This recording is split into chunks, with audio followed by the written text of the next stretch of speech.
पिता की पढ़ाई असी यूनीवर्सिटियां च प्रोफैसरां को पढ़े, अज भी प्रोफैसरां नाल बहुत प्रेम है, उन्हां को बहने आ, खोजी ने बड़े बड़े तगड़े।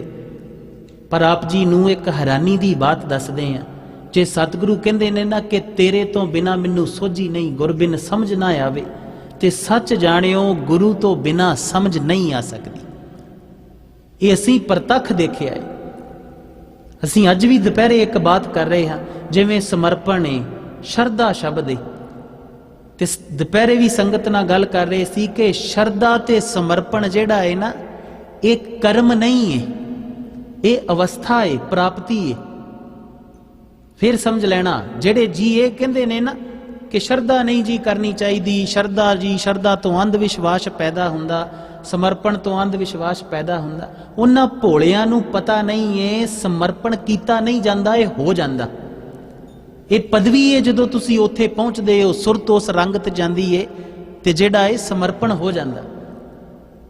एक आप जी नूं खेड दी बात दस दे, ये कई वार कहने हुन्ने सेम बात, जे आप जी नूं चाहीदा है ना कोई आप जी नूं, सारे आप जी ना प्रेम करन, जे सारे आप जी ना प्रेम करन, सारे आप जी दा सत्कार करन, सारे आप जी नूं समर्पण करन, आप जी दी कहना मनन, जो तुसीं कह दो वो भी होवे, ते फिर जरूरी है तुसीं गुणां दे धारनी बनो।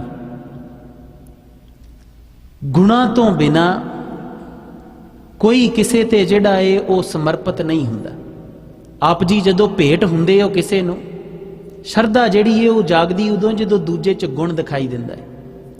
जदों किसे गुणी निधान नूं उस प्यारे चोजी प्रीतम ने किसे शरीर नूं गुण बख्श दिता, किसे फुੱਲ नूं खड़ा दिता, उन्होंने सुंदरता बख्श दिती, फुੱਲ नूं गुण बख्श दिता, किसे फुੱਲ नूं खुशबू दा गुण बख्श दिता, ते तुसीं जदों उस कुदरत नूं जां उस मनुख नूं उस प्यारे दी दात वेखदे हो, उहदे च खिड़ी, चाहे तुसीं फुੱਲ नूं देखिया है सुंदरता पाई, चाहे फुੱਲ नूं देखिया है खुशबू प्राप्त होई, चाहे तुसी किसी मनुख नूं देखिया है प्यारे दा गुण बख्शिया, ते तुहाडे अंदर उहदे प्रति प्रेम जाग जांदा, तुहाडे अंदर उहदे प्रति सत्कार जाग जांदा, तुहाडे अंदर उहदे प्रति समर्पण जाग जांदा, तुहाडे अंदर उहदे प्रति शरधा जाग जांदी। ये ते अवस्था है, प्राप्ति ते हुंदी है, कीती नहीं जांदी। पर साडे कॉन्सैप्ट क्लीयर नहीं हैगे, बिल्कुल नहीं क्लीयर हैगे। हुण सेवा है ना, सेवा दा शिखर जिहड़ा है, आप जी दा हर कर्म जिहड़ा है वो सेवा होना चाहिए, हर कर्म सेवा होना चाहिए।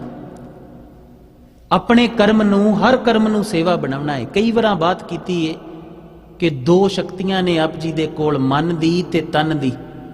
तन दी शक्ति ने जिहड़ा एक कर्म च बदलना है, ते कर्म सेवा तक ना गया ते तुसी कर्म च फस जाना, कर्म हंकार हो जाना, लोभ हो जाना। जे कर्म जिहड़ा है सेवा ना बनिया, ते मन दी शक्ति ने सुरत नूं पैदा करना, ते सुरत सिमरन ना बनी, ते सुरत ने भी किते अपने वास्ते कुछ ना कुछ चुन लेना।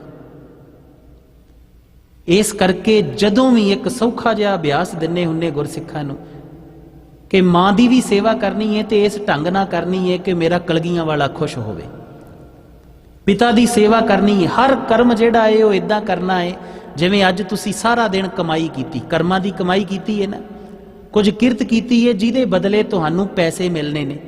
पर जदों तुसी हफ्ते बाद जां रोज गुरु घर आउंदे हो ते कुछ कर्मां दी कमाई करके लिया के अपने सतगुरु दे इत्थे भेटा रखिया करो कि सतगुरु पिता आया कर्म तू करा लए सी मेरे कोल, तेरा कोट कोट धन्नवाद। इदां ही मैनूं कर्मां दी कमाई खेती करन नूं दई ताकि तू मिल जावे, हर कीरत हमरी रह रास बन जावे, मेरी राह दी पूंजी इकट्ठी हो जावे, ये मेरे वास्ते तू मेरा धन जोड़ दे।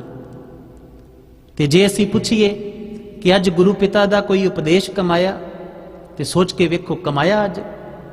जे असीं पुछीए अज कोई कर्म जोड़िया जिहदे नाल कलगियां वाला खुश होवे, तुहाडे उस कर्म तो रीझ जावे ते आप जी नूं दर्शन देण लई मजबूर होवे, तड़फुठे इदां दा कोई कर्म कमाया, फिर अज दा दिन कीता की? गुरसिख जिहड़ा है वो ते अपने गुरु की खुशी कमाउंदा है। फिर बच्चियां नूं की, चलो बच्चियां नूं ही सिखाया होवे कि पुੱਤ इदां सिੱਖੀ कमाई दी। सच जाणिओ अज तो कई समा पहला ना आ गुरुद्वारा साहब जिहड़े सी ना ये रोज भरदे हुंदे सी।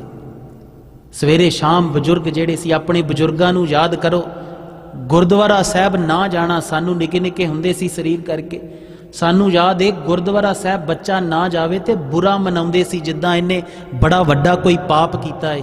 ਤੇ ਜਿਹੜਾ ਗੁਰੂ ਘਰ ਬੰਦਾ ਨਹੀਂ ਸੀ ਆਉਂਦਾ ਉਹਨੂੰ ਬੁਰਾ ਮੰਨਦੇ ਸੀ ਵੀ ਉਹ ਕੋਈ ਬੰਦਾ ਹੈ, ਉਹ ਤੇ ਗੁਰੂ ਘਰ ਨਹੀਂ ਆਉਂਦਾ। ਸੋਚ ਕੇ ਦੇਖੋ, ਹੌਲੀ ਹੌਲੀ ਕੰਮਕਾਜ ਵੱਧ ਗਏ ਤੇ ਹੁਣ ਅਸੀਂ ਸ਼ਨੀ ਐਤਵਾਰ ਆਉਣ ਲੱਗ ਪਏ। ਪਰ ਸੋਚ ਕੇ ਦੇਖੋ, ਸ਼ਨੀ ਐਤਵਾਰ ਵੀ ਆਉਣੇ, ਹੁਣ ਸ਼ਨੀਵਾਰ ਵੀ ਗੈਪ ਹੋਣਾ ਸ਼ੁਰੂ ਹੋ ਗਿਆ। ਹੁਣ ਸਾਡਾ ਚਰਚਾਂ ਵਾਲਾ ਕੰਮ ਹੋ ਗਿਆ ਸਿਰਫ ਐਤਵਾਰ, ਕਿ ਐਤਵਾਰ ਜਿਹੜਾ ਹੈ ਉਹ ਬਸ ਆ ਗਏ। ਤੇ ਉਹਦੇ 'ਚ ਵੀ ਸਾਡੇ ਨੌਜਵਾਨ ਬੱਚੇ ਜਿਹੜੇ ਐਤਵਾਰ ਵਾਲੇ ਦਿਨ ਵੀ ਗੈਪ ਨੇ, ਉਹ ਤੇ 2-2 ਮਹੀਨੇ ਨਹੀਂ ਗੁਰੂ ਘਰ ਆਉਂਦੇ। ਕਿਉਂ? ਕਿਉਂਕਿ ਜੋ ਕਮਾਈ ਕਰਨੀ ਏ, ਜੋ ਜੀਵਨ ਦੀ ਜਾਂਚ ਸਿੱਖਣੀ ਏ, ਜਿੰਨੀ ਦੇਰ ਤੱਕ ਗੁਰੂ ਦਾ ਉਹ ਖੇਡ ਨਹੀਂ ਕਮਾਉਣਾ, ਅੰਦਰ ਗੁਣ ਨਹੀਂ ਪ੍ਰਗਟ ਹੋਣੇ, ਅੰਦਰ ਰੰਗ ਨਹੀਂ ਪ੍ਰਗਟ ਹੋਣਾ, ਅੰਦਰ ਪ੍ਰੀਤ ਨਹੀਂ ਪ੍ਰਗਟ ਹੋਣੀ, ਅੰਦਰ ਉਹ ਜਿਹੜਾ ਮਹਿਮਾ ਦਾ ਖੇਡ ਹੈ ਨਾ ਪ੍ਰੀਤ ਦਾ, ਉਹ ਪੈਦਾ ਨਹੀਂ ਹੋਣਾ। ਤੇ ਬੱਚਿਆਂ ਨੂੰ ਲੱਗਣਾ ਹੈ ਗੁਰੂ ਘਰ ਜਾ ਕੇ ਕਰੀਏ ਕੀ। ਤੇ ਜੇ ਅਜੇ ਵੀ ਅਸੀਂ ਨਾ ਸਮਝੇ, ਅਜੇ ਵੀ ਅਸੀਂ ਸਤਰਕ ਨਾ ਹੋਏ, ਤੇ ਗੁਰੂ ਘਰ ਤੇ ਸਾਡੇ ਕੋ ਬੜੇ ਬੜੇ ਵੱਡੇ ਤੇ ਬੜੇ ਬੜੇ ਸੋਹਣੇ ਹੋ ਜਾਣੇ, ਪਰ ਬਹਿਣ ਨੂੰ ਸੰਗਤ ਜਿਹੜੀ ਹੈ ਉਹ ਕਿਸੇ ਕਿਸੇ ਦਿਨ ਆਇਆ ਕਰੇਗੀ। ਰੋਜ਼ ਜਿਹੜਾ ਇਹ ਨਾ ਇੱਕ ਅਭਿਆਸ ਇੰਨਾ ਹੀ ਕਮਾ ਲਿਆ ਕਰੋ ਕਿ ਮੈਂ ਇੱਕ ਗੁਰੂ ਪਿਤਾ ਦਾ ਹੁਕਮ ਕਮਾਉਣਾ, ਮੈਂ ਕੋਈ ਕਰਮ ਜਿਹੜੇ ਨੇ ਅੱਜ ਅਜਿਹੇ ਕਰਨੇ ਨੇ ਜਿੱਤੇ ਮੇਰਾ ਕਲਗੀਆਂ ਵਾਲਾ ਖੁਸ਼ ਹੋਵੇ।